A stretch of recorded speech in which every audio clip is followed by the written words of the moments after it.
എനിക്കൊരു അപേക്ഷയുണ്ട് പള്ളി കമ്മിറ്റിക്കാരോട്. ബാങ്ക് വിളിക്കണ മുക്രിക്കനെ ഉപയോഗിച്ചിട്ട് മൂത്രപ്പുര കഴുകാൻ വിടരുത്. അവരതിനുള്ളത്. അതിന് നിങ്ങൾ വേറെ ആരെങ്കിലും വിളിച്ചോളൂ. കൂലിക്ക് വിളിച്ച ആളെ കിട്ടൂലേ? ഒരു ദിവസം 2 ദിവസം കൂടുമ്പോൾ ബാത്റൂം ക്ലീൻ ചെയ്യാൻ മുക്രിക്കനെ കൊണ്ടല്ല അത് ചെയ്യിപ്പിക്കേണ്ടത്, ഹൗദ കഴുകിപ്പിക്കേണ്ടത്. അവർ മറ്റേതെങ്കിലും ഖിദ്മത്ത് അവരെ കൊണ്ട് പറ്റുന്ന ഇജ്ജത്തുള്ള പണി ചെയ്യിപ്പിക്കണം. അള്ളാഹു ഇത്രമേൽ ബഹുമാനിക്കുന്ന ആളുകളാണിവർ. അവരെ കൊണ്ടല്ല ബാത്റൂം കഴിപ്പിക്കേണ്ടത്.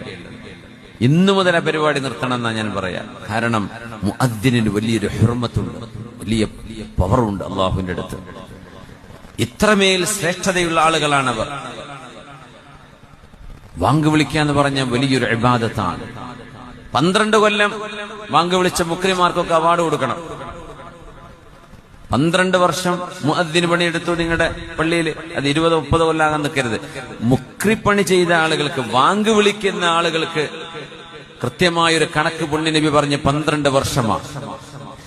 മൻ അദ്ദന 12 സനതൻ വജബത് ലഹുൽ ജന്ന. 12 കൊല്ലം അല്ലാഹുവിന് ഒരാൾ വാങ്ക് വിളിച്ചാൽ അവർക്ക് സ്വർഗം ഉറപ്പാണ്. പുണ്യ നബി പറയാം സ്വല്ലല്ലാഹു അലൈഹി വസല്ലം. 12 കൊല്ലം വാങ്ക് വിളിച്ച എല്ലാ മുക്രിമാർക്കും ഒരു ആദരവ് കൊടുക്കണം. അങ്ങനെ ഉണ്ടാവില്ലേ? നമ്മുടെ നാട്ടിലൊക്കെ ഉണ്ടാവില്ലേ? 12 എന്ന് കഴിഞ്ഞിട്ടുണ്ടാവും, 25-30 കൈ കാണുമല്ലേ? 12 കൊല്ലം